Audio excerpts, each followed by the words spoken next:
Eh, Buenas tardes a quienes nos acompañan para esta conferencia virtual del día 18 de junio en este Tribunal Electoral. Muchas gracias por seguirnos en nuestras plataformas virtuales. En unos minutos daremos inicio a esta conferencia. Por su asistencia de manera virtual, muchas gracias.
Buenas tardes a todas y todos.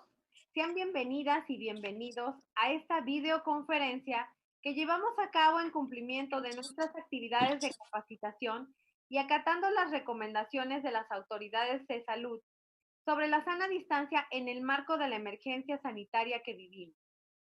Gracias y saludo con afecto a quienes nos siguen de manera virtual.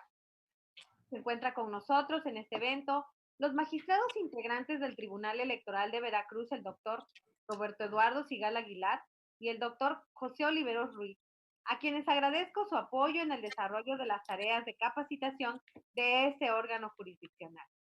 El día de hoy nos damos cita para la realización de una conferencia en línea, una nueva derivación de derechos en materia electoral. Los asuntos que son Juicio Ciudadano 247 de 2019 de la Sala Regional Monterrey y el Juicio Ciudadano 279 también de 2019 de Sala Regional Guadalajara, que será impartida por el doctor José Roberto Ruiz Saldaña, consejero del Instituto Nacional Electoral. Agradezco al doctor Roberto Ruiz Saldaña por su apoyo y compromiso al impartir esta conferencia y exponer un tema tan interesante. Muchas gracias, consejero, por estar hoy presente de manera virtual y compartir sus impresiones y conocimientos sobre este tema. De manera personal, le expreso mi reconocimiento por brindarnos su tiempo en estos momentos complicados para todos. Los involucrados en este ámbito electoral sabemos que es muy importante la actualización constante en la materia. Por ello, el tratar temas de sumo interés nos integra en la misma línea de conocimientos e intercambio de experiencia. Compañeros magistrados, si me acompañan, demos un aplauso al doctor José Roberto Ruiz Saldaña por su presencia el día de hoy con nosotros.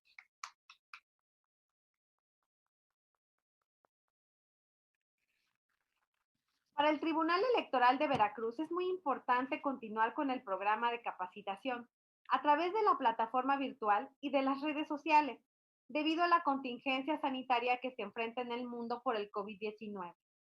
Es por ello que continuamos con la capacitación virtual en tanto las condiciones no mejoren para hacerlo pues de manera presencial. Las autoridades sanitarias recomiendan respetar y cumplir las medidas de prevención necesarias y el Pleno del Tribunal se compromete para asegurar y garantizar la integridad del personal que labora en este órgano jurisdiccional y con la ciudadanía. Por este motivo, continuamos con nuestra función de capacitación y transmitimos en vivo esta conferencia magistral impartida por el doctor José Roberto Ruiz Saldaña, consejero del Instituto Nacional Electoral. Para el Tribunal Electoral es muy gratificante ser testigos del interés que ha generado en la ciudadanía esta conferencia, porque de acuerdo a los informes de la Dirección de Capacitación, se tenía hasta las 11:45 del día de hoy un total de 756 personas registradas. Gran poder de convocatoria, consejero, en verdad. El tema que hoy abordará nuestro invitado relativo a una nueva derivación de derechos en materia electoral, los asuntos Juicio Ciudadano 247 de 2019 de la Sala Regional Monterrey y el Juicio Ciudadano 279 también de 2019, pero de la Sala Regional Guadalajara. Me permito señalar que los derechos político-electorales del ciudadano son aquellos que les da el poder de decidir quién los va a representar y que ellos mismos tengan el derecho a ser elegidos como representantes populares. Sin embargo, los derechos político-electorales no se limitan al derecho ciudadano solo de votar y ser votados, sino también participar en el gobierno de su país, ya sea directamente, designado para ello o elegido a través del voto. También es tener acceso a la función pública, siendo la voluntad popular expresada en elecciones auténticas y periódicas por sufragio universal, la base de la autoridad del poder público. Los derechos político-electorales también consagran la libertad de pensamiento, de manifestación, de asociación, de afiliación, derecho de petición y de manifestación de las ideas. Asimismo, otorgan al ciudadano el derecho de organizarse en asociaciones y crear partidos políticos, en conformar los órganos públicos que organizan las elecciones, así como los organismos que sancionan las controversias derivadas de los procesos electorales, antes, durante y después de ellos, como son los tribunales electorales. Estos derechos político-electorales están garantizados en nuestra Carta Magna, en leyes generales y locales de cada entidad federativa. De ahí su importancia en el desarrollo de la sociedad, pues todas las decisiones tomadas por los gobiernos elegidos democráticamente marcarán de una u otra forma la vida de la comunidad.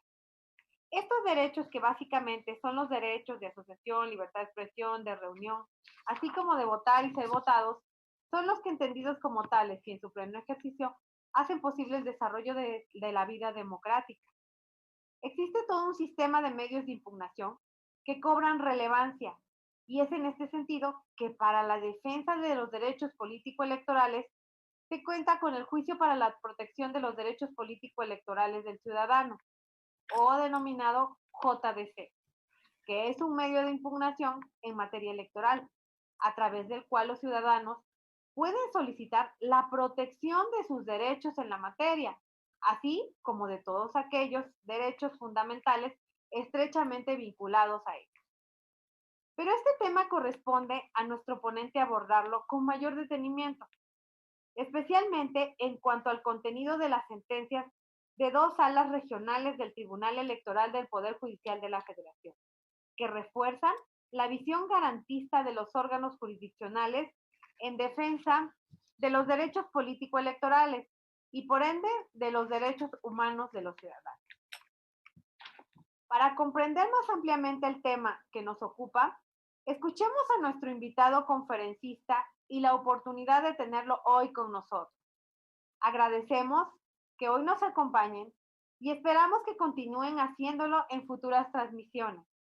A continuación, solicito al magistrado Roberto Eduardo Sigala Aguilar que dé lectura a la síntesis curricular de nuestro ponente e inmediatamente después quedará al uso de la voz al doctor José Roberto Ruiz Saldaña, consejero del Instituto Nacional Electoral. Magistrado Roberto Eduardo Sigala, sea tan amable, por favor, de dar lectura a la síntesis curricular de nuestro ponente. Muchas gracias, señora Presidente. Con su permiso, señor magistrado, pues la verdad es un honor para mí poder presentar a mi tocayo, una persona a quien yo admiro mucho por su capacidad, por su conocimiento jurídico electoral, y la verdad es un honor para mí poderlo presentar ante esta audiencia. El ciudadano licenciado José Roberto Ruiz Saldaña es consejero electoral del Instituto Nacional Electoral y fue secretario de Estudio y Cuenta en la Sala Regional de la Ciudad de México. Fue director general de Coordinación Interinstitucional en la Secretaría Ejecutiva de la Comisión Implementadora del nuevo Sistema de Justicia Penal de Sonora, así como asesor en el Senado de la República. Es doctor en estudios avanzados en Derechos Humanos por la Universidad Carlos III de Madrid y es maestro en Derechos Humanos por la Universidad Iberoamericana Plantel Santa Fe. También estudió las licenciaturas de Derecho y la licenciatura de Filosofía en la Universidad Veracruzana. Cuenta asimismo con la especialidad en Justicia Electoral por el entonces Centro de Capacitación del Judicial del Tribunal Electoral del Poder Judicial de la Federación. El consejero José Roberto Ruiz Saldaña es autor del libro Subjetivismo y Relativismo en Han Kelsen, Fundamentos filosóficos acordes con los derechos humanos, así como de diversos artículos sobre derecho electoral, democracia y derechos humanos. Es sin duda alguna una persona muy preparada en el tema y es un honor tenerlo con nosotros el día de hoy. Bienvenido. Le cedo el uso de la voz, señor consejero. Gracias, magistrado, y escuchemos con atención a nuestro invitado. Adelante, consejero. Muchas gracias, presidenta, y muchas gracias, magistrado Roberto Sigala, por esta presentación, y saludo también con mucho afecto al magistrado José Oliveros. Quiero saludar, por supuesto, también a todas las personas que están siguiéndonos. Agradezco mucho la amabilidad en seguirnos para poder pues generar esta charla en un tema apasionante que ya describiré a continuación. Antes quisiera en verdad agradecer esta oportunidad de participar en este programa académico del mejor tribunal del país, lo digo de verdad. Son unos grandes conocedores también ustedes de la materia, y pues yo feliz y encantado de estar con ustedes hoy porque me siento cercano a mi tierra por este medio que pues lamentablemente no he podido ir, pero seguramente ya iré después. Voy a proceder con las láminas que he preparado y poco a poco iremos señalando pues cuál es la importancia de estos asuntos. Es sumamente importante conocer hoy por hoy estos temas a partir de casos concretos, diría yo.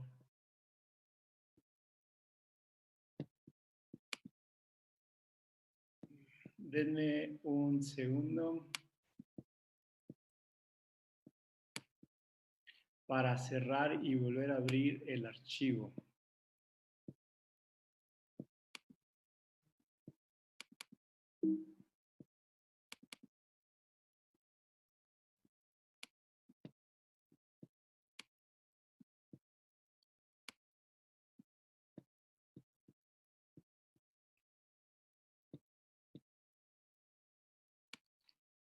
Bueno, por alguna razón no se puede jalar el archivo, pero voy a ir señalando, aquí al lado tengo el documento. En principio quiero comentarles... Perdón, consejero, si gusta nosotros podemos presentarlas en lo que usted está ahí. Sí, por favor. Ok.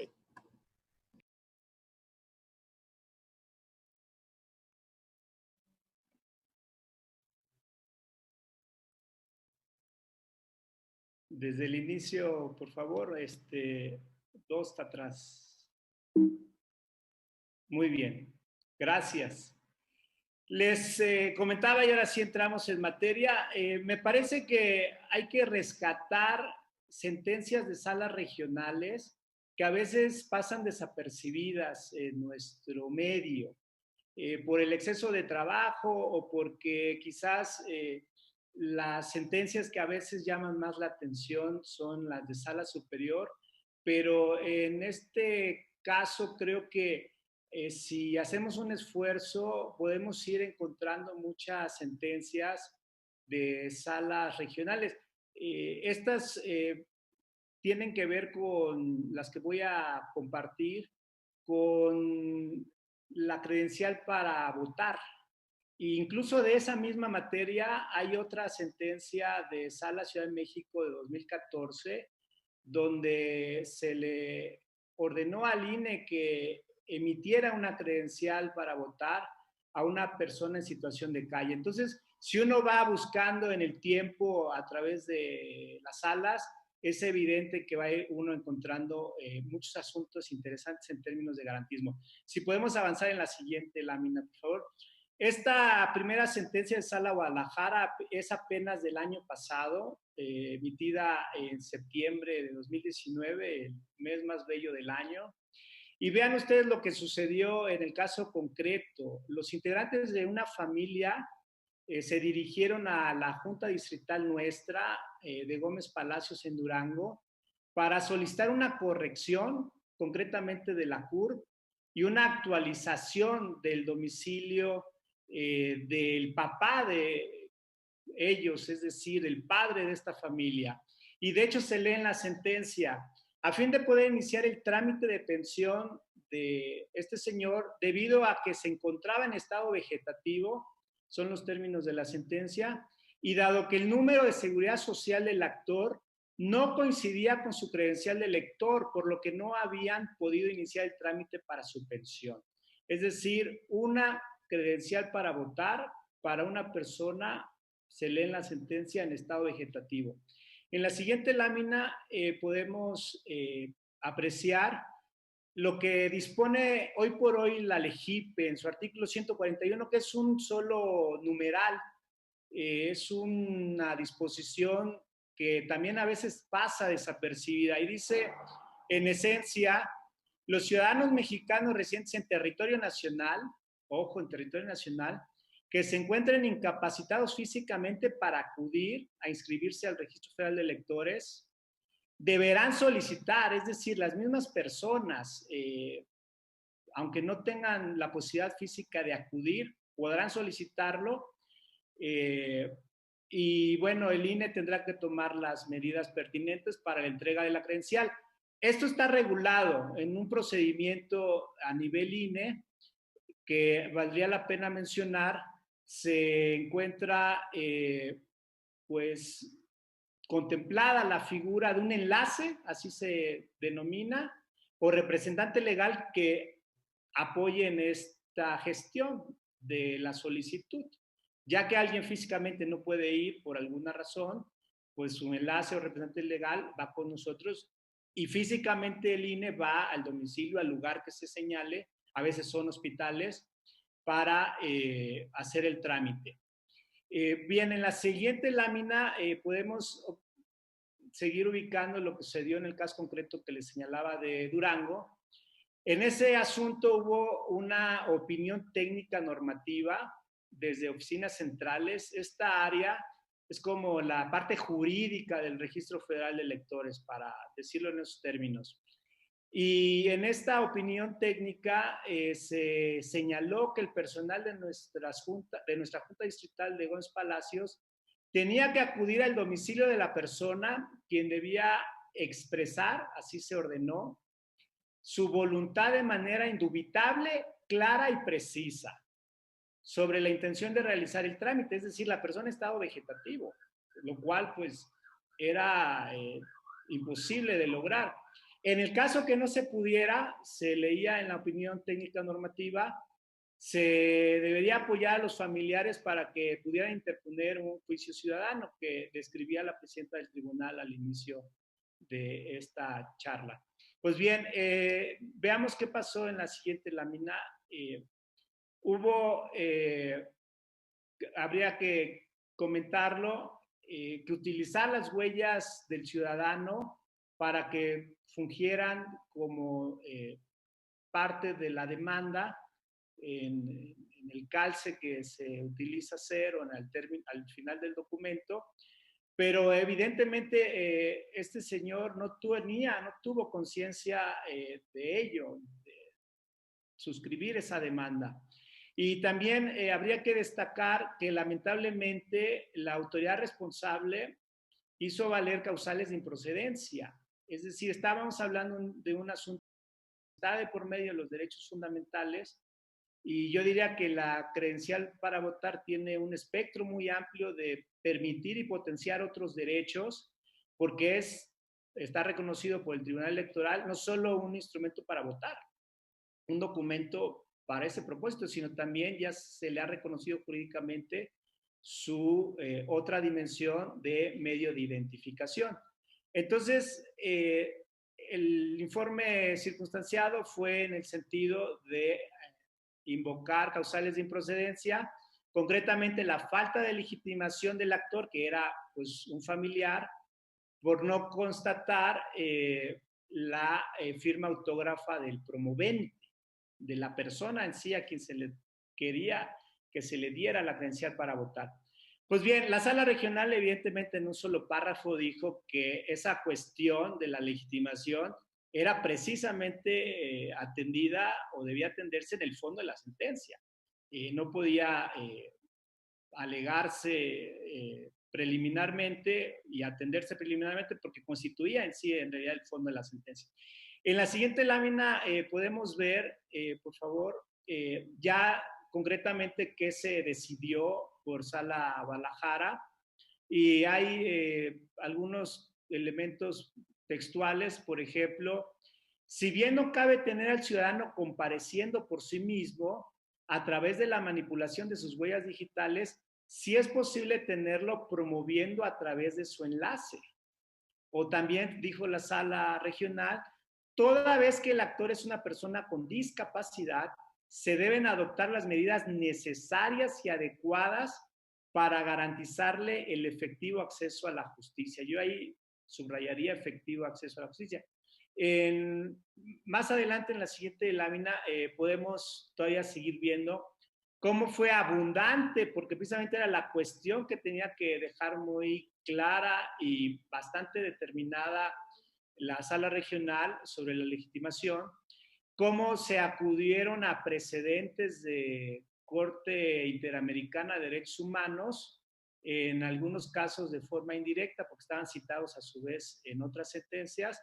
Pero, por ejemplo, en este asunto, Valdeón García contra Perú, de un indígena peruano lamentablemente torturado y asesinado en 1990, se retomó el que el proceso debe tener en cuenta los factores de desigualdad real de quienes son llevados ante la justicia. Es lo que siempre hemos dicho en muchos otros foros, que hay que tener presente la materialidad de los derechos y no solo su formalidad. Bueno, y también decía la sentencia de sala regional, retomando la sentencia de sala de Corte Interamericana, que la presencia de condiciones de desigualdad real obliga a adoptar medidas de compensación que contribuyan a reducir o eliminar los obstáculos y deficiencias que impidan o reduzcan la defensa eficaz de los propios intereses. En la siguiente lámina, por favor, podemos ver cómo, abundando en sus consideraciones la sentencia, incluso también tomó en consideración lo resuelto en un amparo directo en revisión de la primera sala de la Suprema Corte, donde evidentemente se reivindicaba un artículo crucial de nuestro marco convencional, y es el de acceso a la justicia, pero para personas con discapacidad. Y ahí hay que recordar, pues, el que se reivindica también igualdad de condiciones y ajustes de procedimiento, pues, adecuado a muchas condiciones en las que se encuentran los justiciables. En la siguiente lámina podemos todavía ver más cómo hubo más consideraciones de la sala regional, también acudiendo a esta línea argumentativa del precedente que les mencionaba de la Suprema Corte, de otro asunto más de Corte Interamericana, que es el de Vélez Lord contra Panamá. Este señor ecuatoriano que lamentablemente fue llevado a cárcel por tener una situación irregular en materia migratoria en Panamá. Entonces, aquí la sentencia de sala regional, que es la que nos ocupa, pues fue muy rica, digamos, en demostrar que la legitimación en estos casos debe ser permitida, que sí es procedente, Y también incluso otro asunto más de amparo en revisión fue retomado en la argumentación, en este caso el 159 de 2013. Y aquí hay un concepto interesante que valdrá la pena tener muy presente porque nos puede pasar mucho en la materia electoral, que es, de acuerdo a lo que señaló la Suprema Corte, que las instituciones mediante las cuales se regula la capacidad jurídica de las personas con discapacidad se han clasificado históricamente en dos modelos. El primero es sustitución en la toma de decisiones, que es el caso, por ejemplo, el que nos ocupa con esta controversia de la persona que se le tenía que dar su credencial para votar, aunque estuviera en estado vegetativo. Y el otro modelo es el de asistencia en la toma de decisiones. Ahí pensemos en muchos casos donde la discapacidad es sobre todo motriz, que se necesita pues cierta asistencia.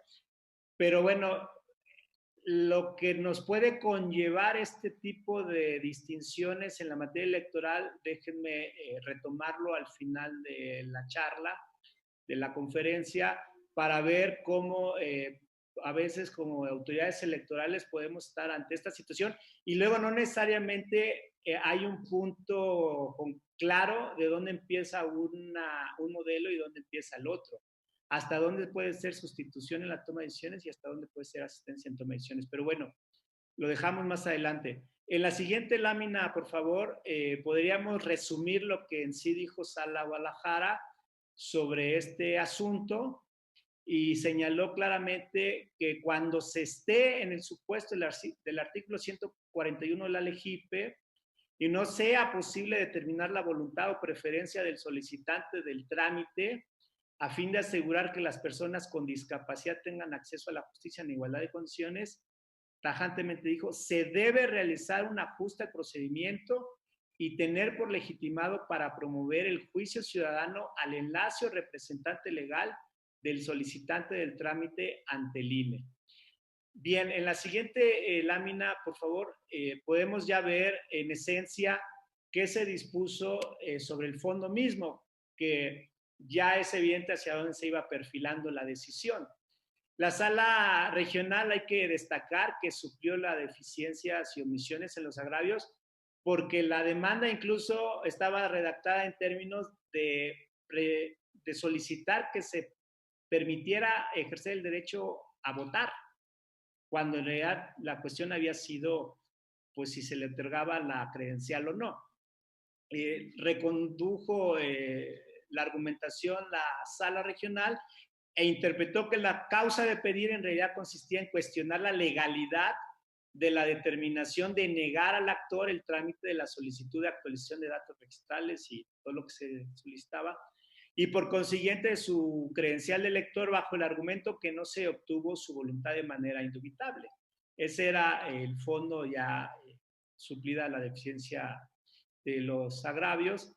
En la siguiente lámina podemos ver cómo, pues evidentemente el agravio fue fundado y la sala regional señaló que la responsable, es decir, el INE, debió efectuar un ajuste razonable y tener por expresada la voluntad del actor por conducto de su enlace o representante legal acorde con la Convención sobre los Derechos de las Personas con Discapacidad y bueno, pues el principio de mejor interpretación posible, que también es una figura muy importante en nuestra materia y diría en muchas otras materias jurídicas.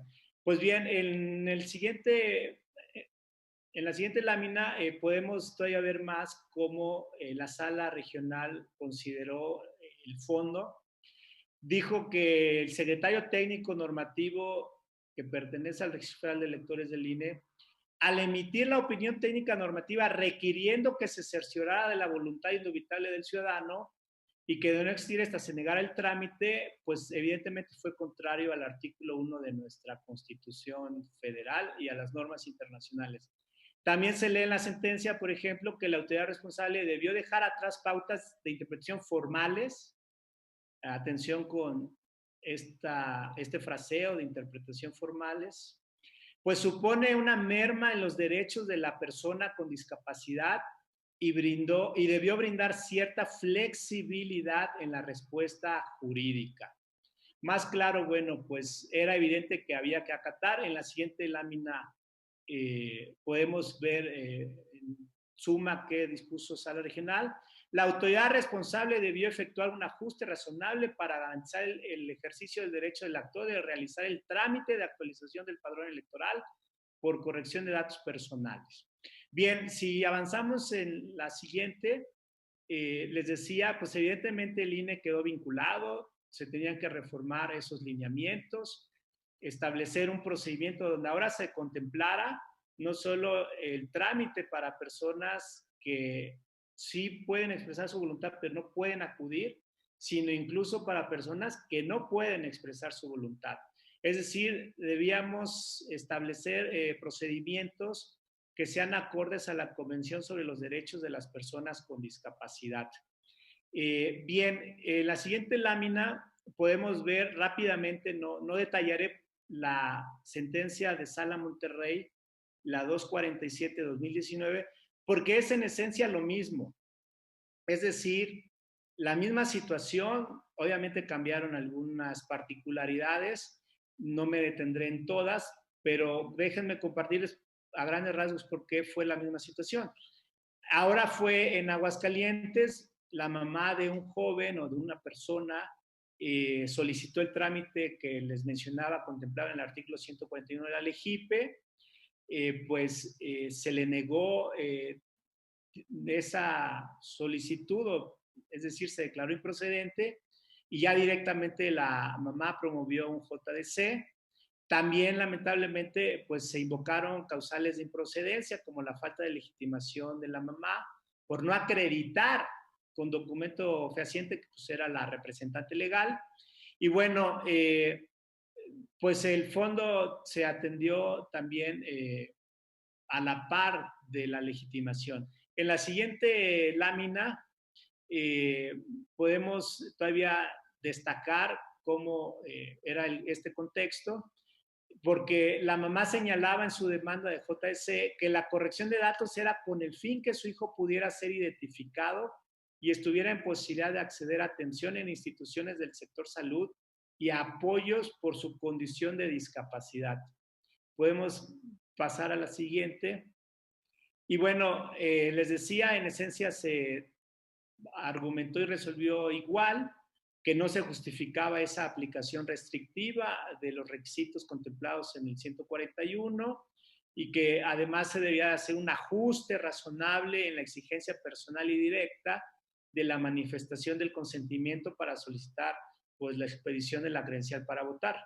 En la siguiente lámina quiero mencionar que evidentemente hubo pues discusión en el INE cuando veíamos cómo íbamos a acatar estas sentencias, porque para algunos era evidente que ya la sentencia misma nos decía cómo tenían que ser modificados estos procedimientos que regula el artículo 141 de la LEGIPE. Pero para otros había evidentemente dudas en el sentido que se le otorgara la credencial para votar a familiares o enlaces de personas que no van a saber, no van a tener conciencia de qué actos jurídicos se van a andar haciendo con la credencial para votar.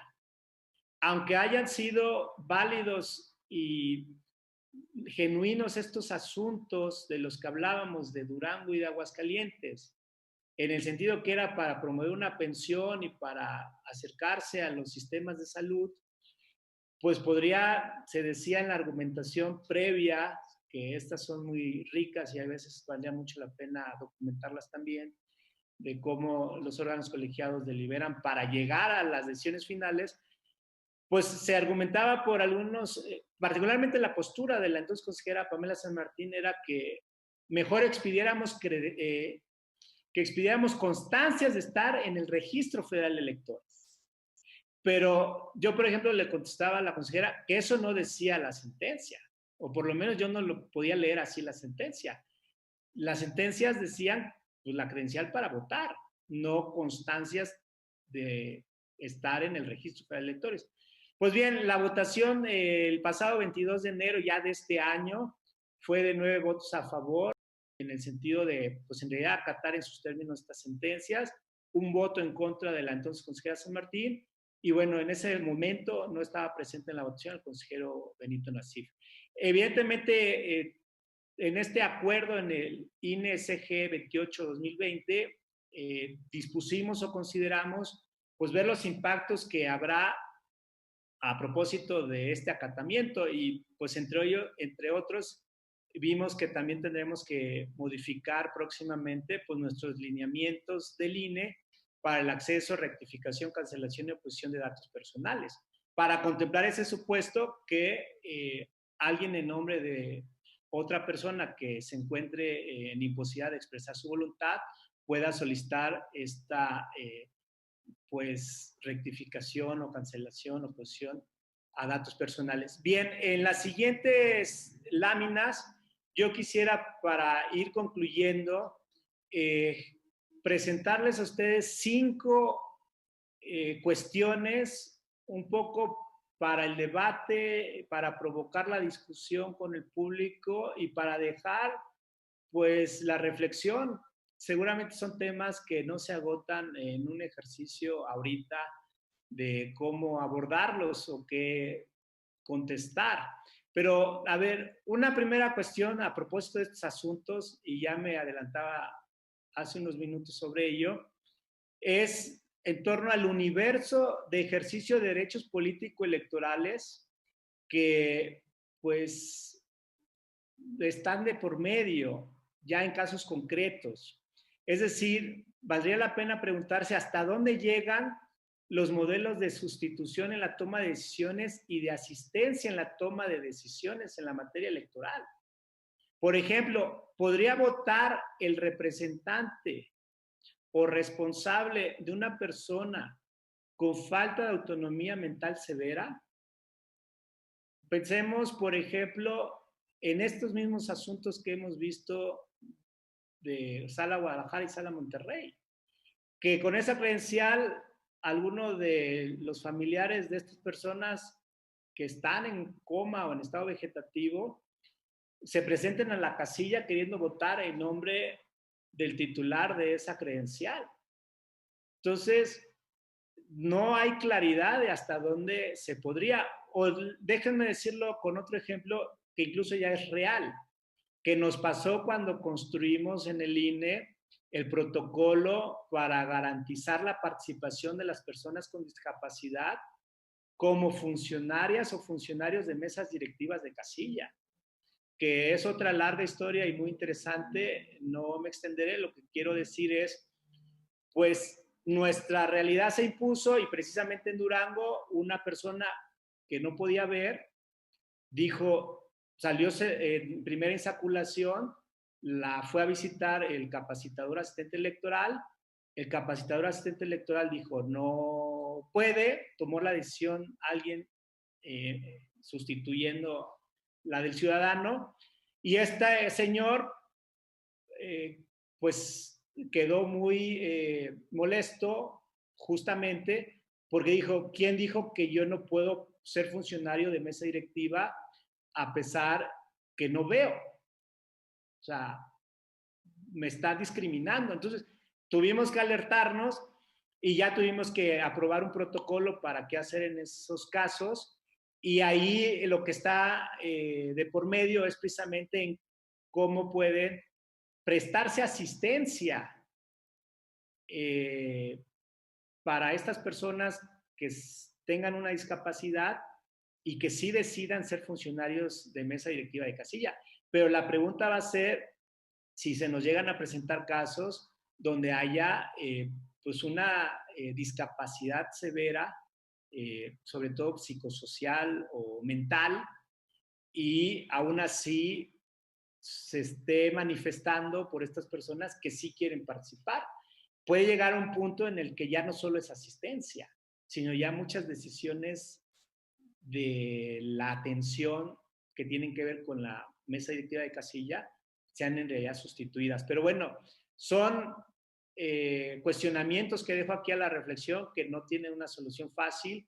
Lo que quiero subrayar en suma es cómo va a ser muy complejo en casos concretos, pues ver el punto en el que ya estamos en sustitución de toma de decisiones, porque los casos fáciles pudieran parecer pues, los de típica asistencia en la toma de decisiones, ¿no? Por ejemplo, llenar un acta, pues alguien que físicamente no pueda, pues otra persona puede asistir, pero no así otros procesos más complejos. Bien, en la siguiente cuestión que les propongo para el debate y la reflexión, si bien en el caso concreto la sustitución de la voluntad fue para efecto de ejercer el derecho a la identidad, ¿hasta dónde? Es decir, ¿hasta en qué casos de ejercicio o disposición de derechos en general puede utilizarse la credencial para votar en su dimensión de medio de identificación oficial? Que es un poco proseguir aquí, pues la preocupación que les mencionaba, que en realidad manifestaba la entonces consejera Pamela San Martín. O sea, nosotros como autoridad electoral permitimos y ahora se concretiza un ejercicio más de derechos, pero tendrán que estar otros operadores de la norma muy atentos a que a propósito de esa utilización de la credencial para otros actos jurídicos, pues evidentemente no haya pues lesiones a los derechos de su titular.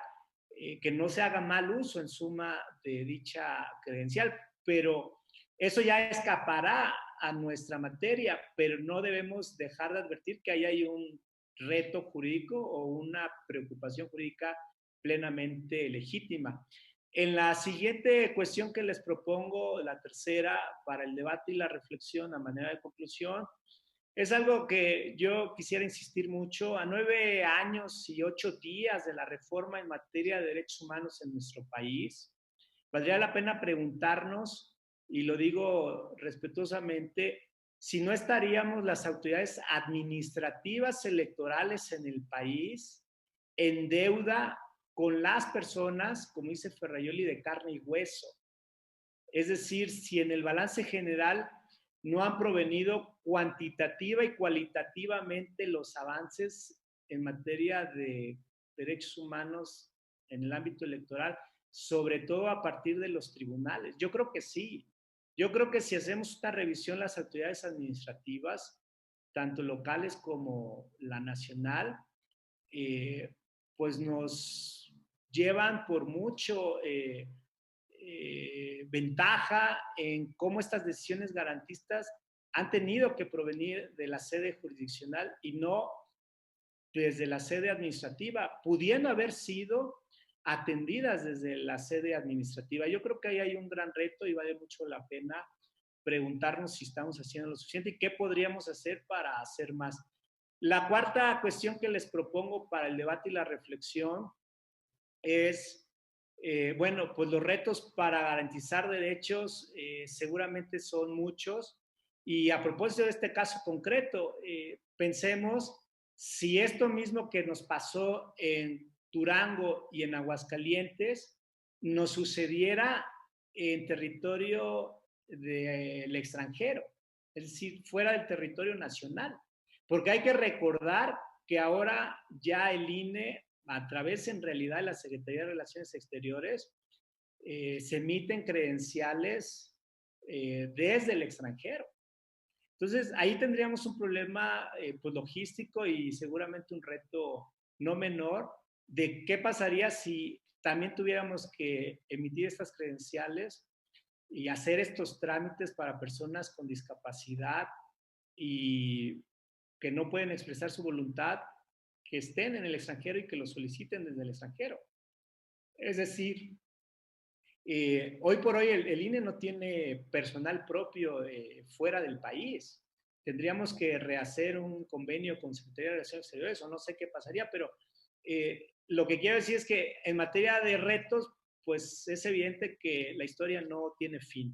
Y finalmente, la última cuestión que quiero yo subrayar es que me parece que este asunto que hemos visto en realidad en dos presentaciones de Guadalajara y Monterrey, Pues se inscribe típicamente en estos asuntos que bien pueden decirse que ampliaron derechos, sin duda, y por lo menos es mi convicción, nos permiten este tipo de asuntos donde se amplían los derechos, reivindicar que nuestra democracia pasa necesariamente por esa ampliación de los derechos. La democracia pasa por muchas cuestiones más, también muy importantes, como la equidad, el tener instituciones autónomas. No es el tema ahorita. Lo que quiero decir es que en la medida en que como operadores jurídicos, como funcionarios de la cuestión electoral en el país, podamos ampliar derechos, ampliarlos genuinamente, porque también otro gran tema y otra gran discusión es el hipergarantismo, pero pues no fueron estos los casos. No creo para nada que estos dos asuntos puedan ser calificados así. Pues en la medida en que podamos construir una democracia a partir de los derechos o una construcción de la democracia teniendo una sociedad de derechos y libertades, pues ese día yo creo estaremos en un muy buen camino para fortalecer nuestra vida pública. Yo hasta aquí llegaría con el contenido. Si se puede poner unos instantes solo la última diapositiva, que es para decirles precisamente muchas gracias y quedo, por supuesto, atento a sus inquietudes, preguntas, participaciones y aprovecharía, por supuesto, antes de concluir tal cual, para reiterar el agradecimiento a la magistrada presidenta Claudia Díaz y a los magistrados por esta amable invitación. Muchas gracias.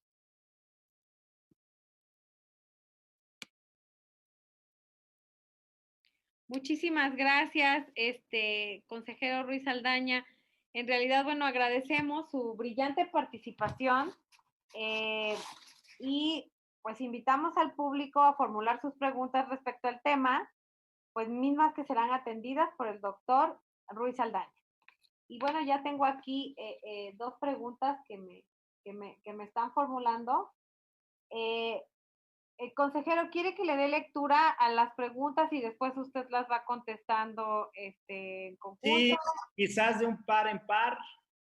Bien, bien. Entonces, mire, aquí tenemos unas preguntas. Dice, oiga, consejero, acorde a la Convención Internacional sobre los Derechos de las Personas con Discapacidad, para las personas que se encuentran en esa situación en los cargos de elección popular, tiene que existir una cuota.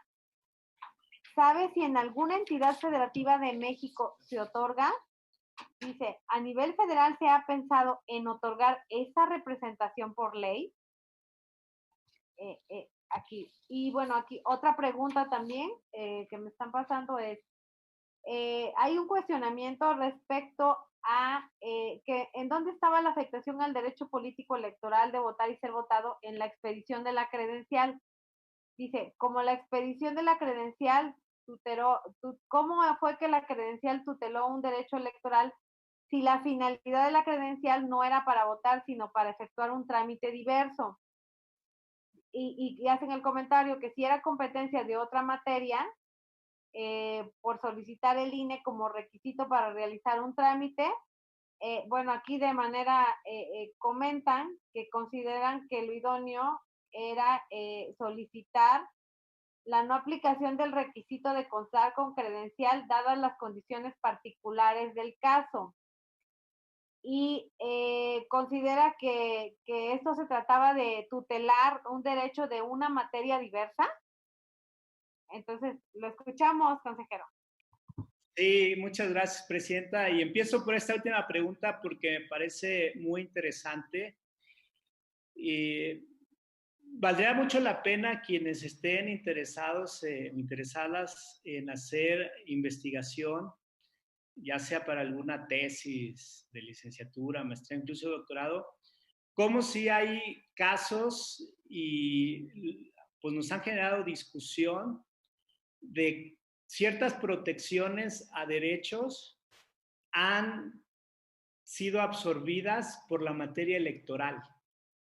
Y aquí sin duda hay pues muy buenos elementos o razones para debatir y discutir.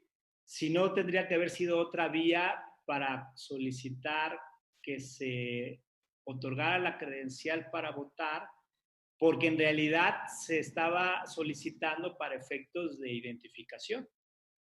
No, la identificación lo podríamos reconocer, pues no necesariamente está circunscrita en el espectro de los derechos político-electorales. Si va uno con la credencial para votar ante un banco, pues, y se identifica uno, pues nada de electoral tiene ese acto, ¿no? Entonces, o con el notario y ahí toma los datos, etcétera. Entonces, la materia electoral, por alguna razón que ciertamente una de sus características es que es muy dinámica, ha ido absorbiendo otros temas. Y yo les pongo un ejemplo y creo que es bastante revelador. A nosotros nos llegaban quejas para que se retiraran spots de televisión donde aparecían personas, ciudadanos, diría nuevamente Fraioli, de carne y hueso, que decían, yo nunca autoricé a aparecer en ese spot de tal partido. ¿Por qué yo salgo? Es más, ahora me hacen bullying que tal cosa. Díganle a ese partido que quite ese video. Eran demandas de una cuartilla y así como lo dije, así decía. Pues habíamos quienes pensábamos en ese momento que pues no era materia electoral, era derecho a la imagen y pues eso es vía civil y no necesariamente derecho electoral, o por lo menos era opinable si en vía de electoral tenía que atenderse ese asunto. Bueno, llegó a sala superior y evidentemente se confirmó que sí es la vía, la materia electoral, y entre las razones que adujo es porque pues el INE es el administrador de los tiempos de radio y televisión, es quien podría dictar las medidas cautelares y esa es la vía idónea y pues ya un derecho a la imagen ya ahora lo tutela pues el INE, o bueno, la materia está salvaguardada en el ámbito de la materia electoral. Entonces, así nos ha pasado en muchas ocasiones. Quizás habría que revisar hasta dónde es bueno eso, quizás habría que revisar si se expresaron suficientes razones. Lo cierto es que pues ahí están esas sentencias y no puede uno ignorarlas. Entonces, a quien nos pregunta si no era la otra la vía, pues quizás sí, pero lo cierto es que ahí hay una decisión de una autoridad que había que atender y cumplir en sus términos. Y sobre la primera pregunta, no menos importante, podría comentar que sí hemos discutido particularmente el año pasado en el seno del Consejo General, pues este tema de cuotas, no solo para personas con discapacidad, había un consejero, ya no está ahora, que reivindicaba mucho el que pudiera haber cuotas para mexicanas y mexicanos en el extranjero, o sea, migrantes, y también se llegó incluso a discutir o a mencionar la posibilidad para personas de la comunidad LGBTI. Entonces, la discusión sí está, la problemática es pues hasta dónde esas cuotas y luego cómo tomar las decisiones de que operarían, porque se empiezan a generar otros dilemas, suponiendo que se fuera pensando en el cómo sí. Y les pondría un ejemplo. Una persona que pudiera tener una doble adscripción en grupos de personas de cuota, ¿para cuál va a contar? O sea, una persona con discapacidad que además sea migrante, ¿en qué cuota contaría o cómo funcionaría eso? Entonces, hay muchos dilemas que se presentarían.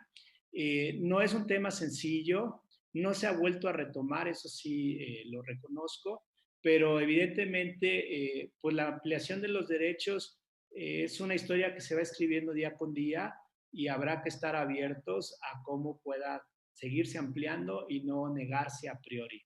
Gracias, presidente.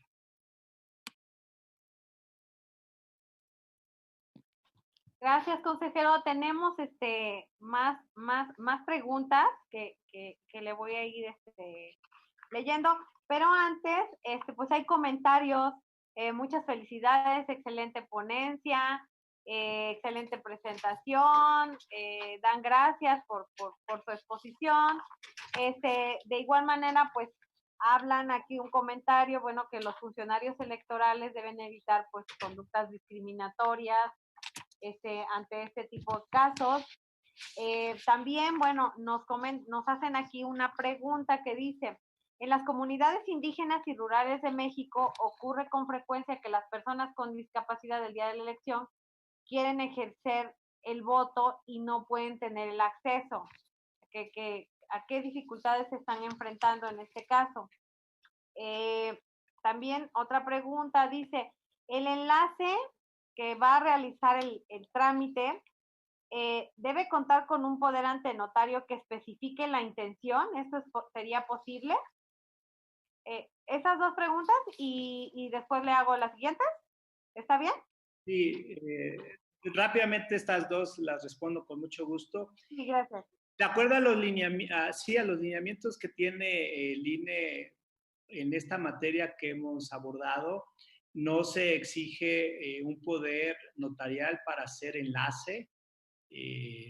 No ha sido exigente en esa figura el INE para regular el 141 de la LEGIPE. Es cierto que está latente la posibilidad que después se nos vaya a exigir que le vemos las características de esa representación o cómo hacer patente que existe esa representación.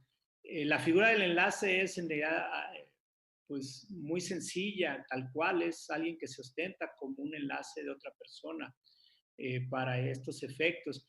No dudo que ahora que ya se ha visibilizado que alguien incluso sin la voluntad para expresar que quiere o que se debe de otorgar la credencial para votar, ahora la atención se vaya a redirigir a fortalecer esa acreditación de la representación.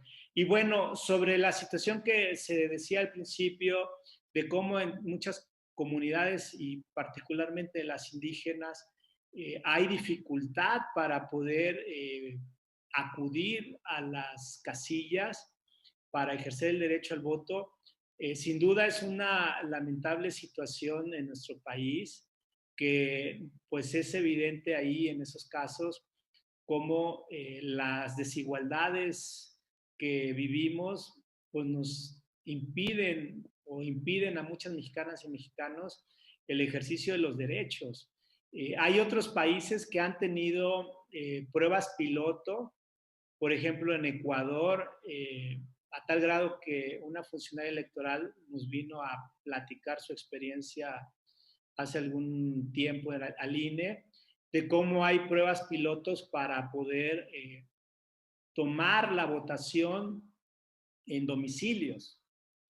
Incluso en 2018, con muchas dificultades, se hizo una prueba piloto por parte del INE para acudir a hospitales con casillas itinerantes, y sí se debe de prestar la atención suficiente, incluso por el marco convencional en el que estamos inscritos, se deberían de tomar acciones más contundentes para garantizar el derecho de voto a las personas con discapacidad.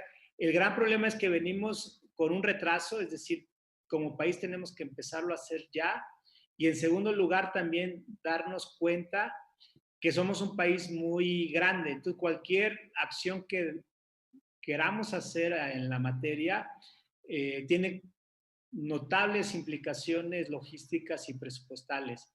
Países más pequeños que tienen un padrón electoral más pequeño se pueden dar el lujo, en el buen sentido de la palabra, obviamente, pues de garantizar todos estos derechos en un corto tiempo en cuanto se lo propongan.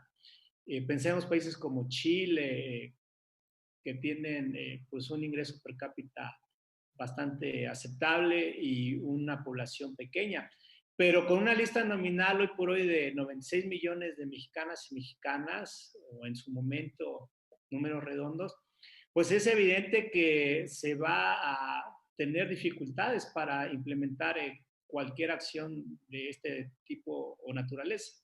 Hoy por hoy, por ejemplo, estamos teniendo que ver la forma de cumplir con otra sentencia también garantista a manera de prueba piloto para que puedan votar personas que están en prisión preventiva o vamos, que están recluidas pero que no tienen una sentencia firme y definitiva, es decir, no tienen suspendidos sus derechos políticos, pero materialmente tienen la imposibilidad de votar pues porque están recluidas. Entonces, pues es una población grande con una heterogeneidad de características de los penales o centros de reclusión. Entonces, lo que quiero decir es que en nuestro país, este tipo de garantía de derechos, que por supuesto tenemos que apostarle y tenemos que volcarnos hacia ello, nos conllevan retos mayores por el tamaño del territorio y por el tamaño de nuestro padrón electoral. Muchas gracias, consejero. Tenemos más inquietudes de nuestro auditorio, entonces le sigo dando lectura a las preguntas. Aquí pregunta, buenas tardes, consejero. Una pregunta, tomando en cuenta a nuestra Constitución Política y la Convención Americana sobre Derechos Humanos, ¿usted considera que las autoridades electorales, o sea, el INE y los soples, ya se encuentran garantizando la protección de derechos humanos o aún falta por hacer? Porque tal pareciera que los órganos jurisdiccionales están promoviendo un poco más el tema de derechos. ¿Consideraría usted que sería bueno capacitar un poco más a los funcionarios electorales y consejeros electorales en este tema? Y otra pregunta también, en la elección del ayuntamiento de Emiliano Zapata en 2009, en una casilla se dejó votar a una persona con discapacidad mental. No fue determinante en la casilla ni en el resultado de la elección. Pero ¿qué hubiera pasado si ese voto hubiera sido determinante en la casilla o en la elección? ¿Cuál es su opinión para usted? ¿El voto sería legal o constitucionalmente válido? Sí, adelante, consejero. Gracias. Pues muy interesante ambas preguntas también. Vamos en el orden que fueron expuestas. Yo quisiera aprovechar para aclarar que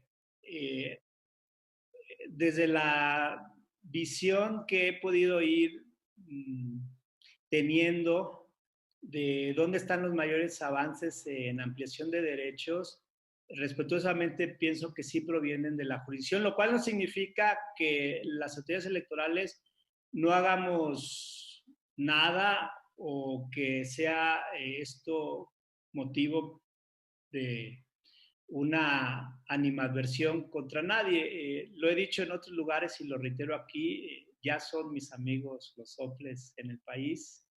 Antes decían que yo no los quería, pero siempre los he querido. Y la realidad es que, ¿por qué digo que a nivel de jurisdicción han venido los mayores avances? Porque pues las sentencias hablan por sí mismas y los acuerdos en el ámbito administrativo, pues cuantitativamente han sido menos para ampliación de derechos. Yo no tomaría de ejemplo alguna entidad federativa, pero sí el INE mismo. Y déjenme comentarles o decirles cómo pues la realidad ha sido la que nos ha obligado o llevado más bien a tener que ampliar derechos o propuestas de fuera del propio INE.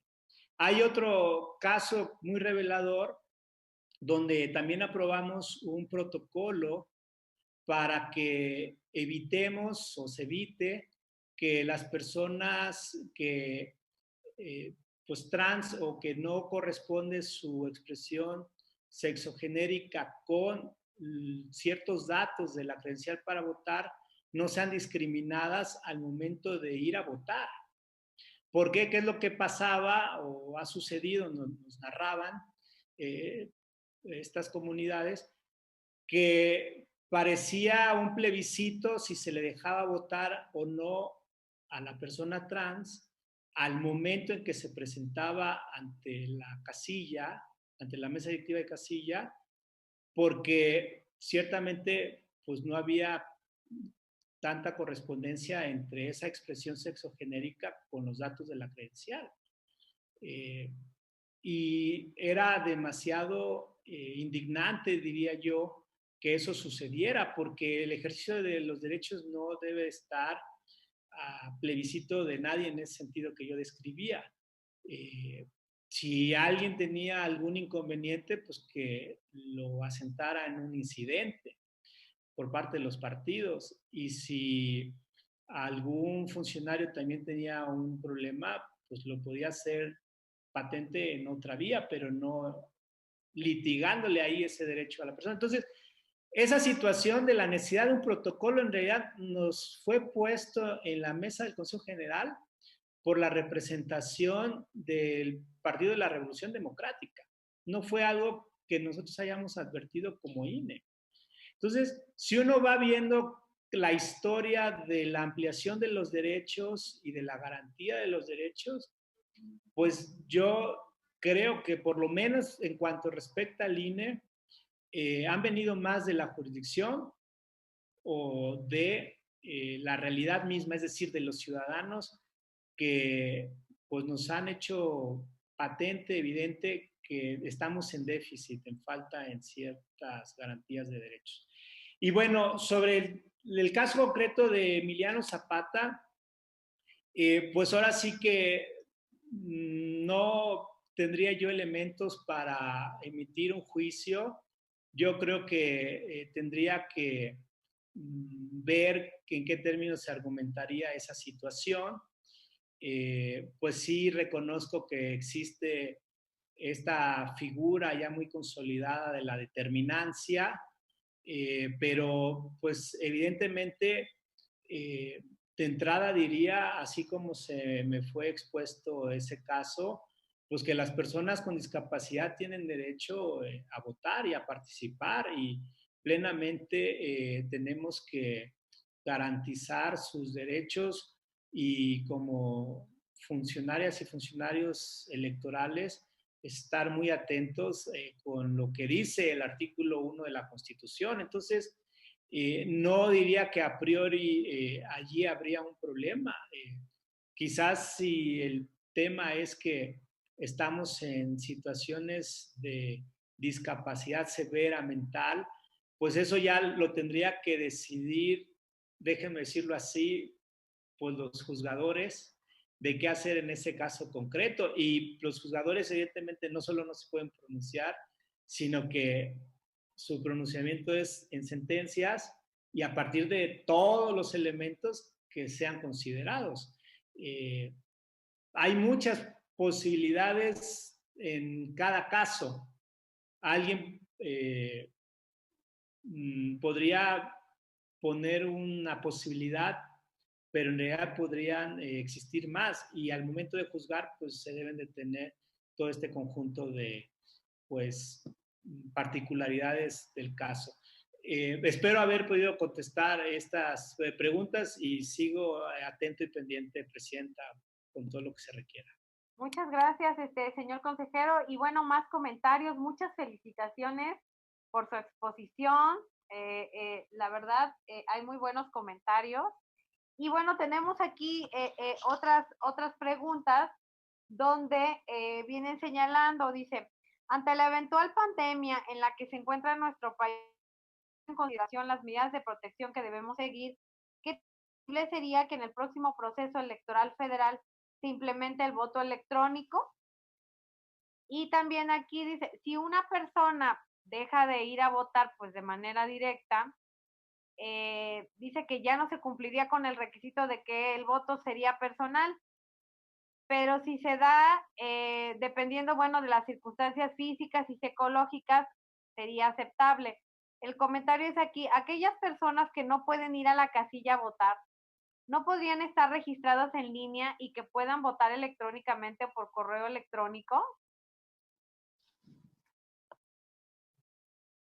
Bien, muy oportunas las preguntas. Quiero decir que ya se tiene un sistema para que por internet pueda votarse desde el extranjero.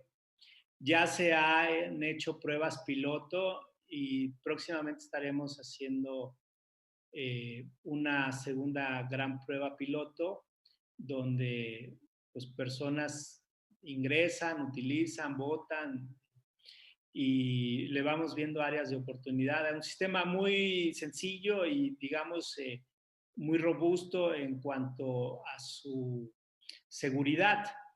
Más que aquí la cuestión es que está hecho para que se pueda votar desde el extranjero, porque la LEGIPE en un transitorio nos ordenó que se hicieran trabajos para ese propósito. Y creo que va a ser una buena noticia en la medida en que es muy costoso el voto postal, muchos millones de pesos. En cambio, ahora se podrá contar con este sistema y disminuir los costos. Y creo que este sistema para votación desde el extranjero, que se va a estrenar en 2021 para aquellas entidades federativas que tienen voto desde el exterior para gubernaturas e incluso algunas entidades federativas para diputado o diputada migrante, va a ser una buena oportunidad, decía, para que demostremos que sí se pueden utilizar seguramente estos medios e ir avanzando o ir posicionando por lo menos que dentro del territorio nacional también ya pueda existir esa modalidad. O sea, que no tengamos que ir a las casillas. Evidentemente es una reflexión de la mayor importancia y complejidad, porque pues si algún día se avanzara con un sistema de votación desde el extranjero, es decir, por internet, pues evidentemente tendríamos como país que tener que cuidar que el modelo físico presencial nos vaya disminuyendo en costos. Ni modo de tener tantos millones de boletas disponibles y no se utilicen porque un gran porcentaje de boletas, en realidad, de personas, perdón, votaron electrónicamente. Entonces, tiene que ser muy inteligentemente planeado lo que se vaya a hacer para que no nos vaya a salir más costoso introducirlo. Y hay que siempre distinguir en que un sistema de voto por internet es distinto al de la urna electrónica. La urna electrónica al final del día nos hace pues tener que ir presencialmente a una casilla. No es el propósito, por las preguntas que se han mencionado, pues aspirar a la casilla electrónica, a la urna electrónica, perdón, sino de plano a un sistema electrónico por internet. Yo diría, bienvenido a esos esfuerzos, el reto es la confianza de los actores políticos que están también participando en la confección de las leyes, porque no tienen la suficiente como para dar ese paso. Creo que corresponde a la ciudadanía impulsar, posicionar que sí pueden ser medios idóneos para votación. Y cerraría diciendo, pues, que tan seguros que evidentemente se deben de tomar en cuenta muchas fases, muchos procedimientos para ir garantizando la integridad del sistema. Y cuando uno va siendo transparente como autoridad electoral, que cada uno de esos subprocedimientos o procesos son seguros, al final la garantía y la tranquilidad impera. Nada más diría, en realidad donde ha habido problemas en otros países, como por ejemplo Haití, hace algunos meses, fue porque no hacían las pruebas, no hacían las auditorías del procedimiento. Entonces dejaban todo pues con puntos descuidados y débiles, y ahí es donde se generaban los problemas. Imagínense que en Haití el problema fue que hubo sustitución de candidatos o candidatas, ya estaban cargadas las boletas electrónicas en las urnas electrónicas y no volvieron a actualizar las boletas electrónicas con los nuevos candidatos y candidatas. Que esto sucede, todos lo sabemos. A veces hay sustitución de candidatos, ya sea en la vía administrativa en tiempo y forma, o ya sea incluso en la vía jurisdiccional, ya un poquito desfasados. Pues en la urna electrónica, evidentemente, esos cambios también deben de reflejarse. O si no se reflejan, por lo menos tener la conciencia clara que va a contar el voto pues, para el que esté registrado, pero informarle a la ciudadanía que no se preocupe.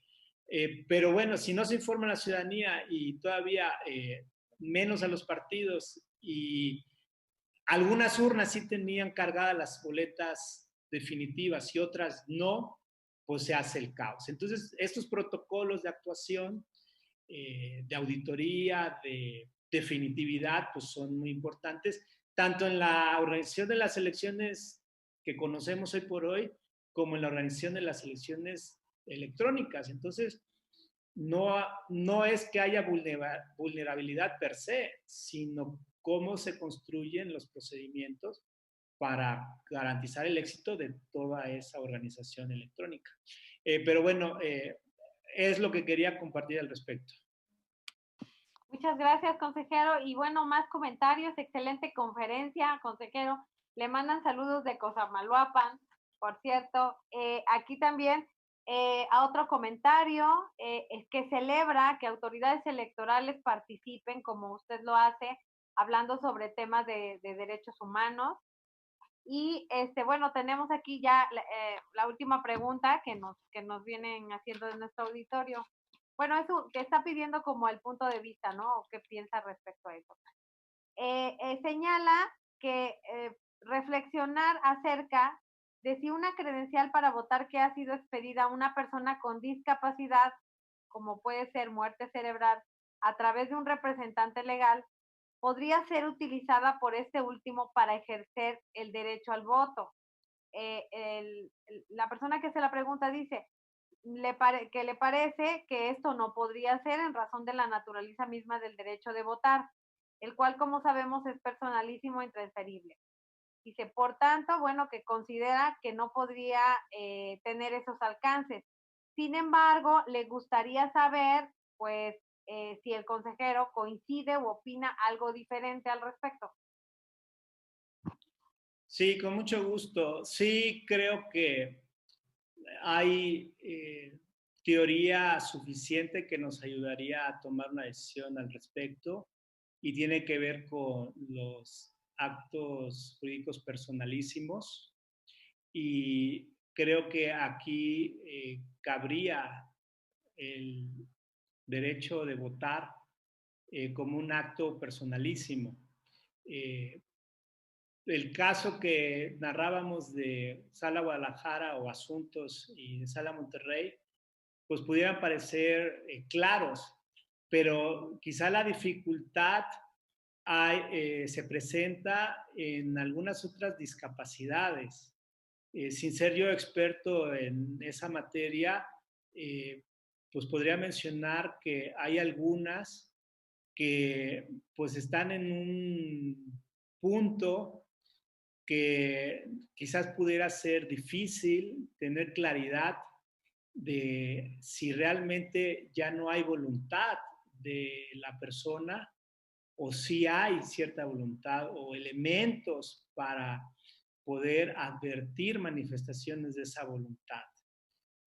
Quizás puedan ser voluntades no racionalizadas como nosotros las tenemos, en el sentido de poder dar muchas razones de por qué queremos votar por alguien y no por otra persona. Quizás alguna persona con algún tipo de discapacidad no pueda dar esos elementos exhaustivos de por qué quisiera que se votara por alguien, pero quizás de otra manera sí. Entonces, creo que ahí la medicina nos tendría que ayudar a distinguir dónde están esos casos fronteras de casos concretos de discapacidades concretas. Evidentemente, alguien que es nula la posibilidad de manifestar la voluntad, yo diría, pues no debiera permitirse ese derecho al voto. Pero el reto, pues, es quizás en otro subconjunto de personas con discapacidad. Gracias, Presidenta. Muchísimas gracias, señor consejero. En realidad, bueno, como pudo ver, generó mucha inquietud y muchas preguntas que le hicieron respecto al tema. Y pues agradezco, doctor José Roberto Ruiz Aldaña, consejero del Instituto Nacional Electoral, su participación en esta videoconferencia. Con su excelente exposición, nos dio luz fundamental de la vida democrática en la sociedad, además de compartir sus reflexiones sobre los derechos político-electorales y sus actuales vertientes. Compañeros magistrados, si me acompañan, damos un aplauso al doctor José Roberto Ruiz Aldaña.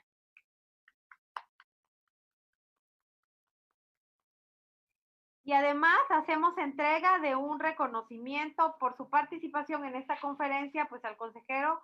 Muchas gracias, consejero. Una participación por la conferencia del día de hoy relacionada con una derivación de derechos en materia electoral y el análisis de las sentencias de Sala Regional Guadalajara y Monterrey del Tribunal Electoral del Poder Judicial de la Federación.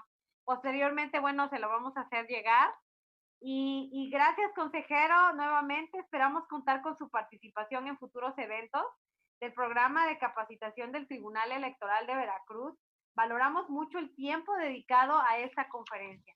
También agradecemos a todas y todos los académicos, estudiantes, abogadas y abogados, servidoras y servidores públicos del Tribunal Electoral de Veracruz, a las autoridades electorales, a los representantes de instituciones públicas, a dirigentes y representantes de institutos políticos, a todas y todos los que se dieron un tiempo para estar con nosotros en esta transmisión y desde luego a los que con su participación nutrieron más este evento. Agradezco a los integrantes del Tribunal Electoral que estuvieron acompañando a nuestro distinguido ponente. Y bueno, de esta manera damos por concluida esta conferencia en línea y el Tribunal Electoral de Veracruz agradece, como siempre, su participación. Muchas gracias a todos y muy buenas tardes. Gracias, consejero. Un abrazo. Gracias, consejero. Un abrazo, consejero. Muchas gracias por todo. Hasta luego y un saludo. Siempre bienvenido. Está tu casa. Gracias.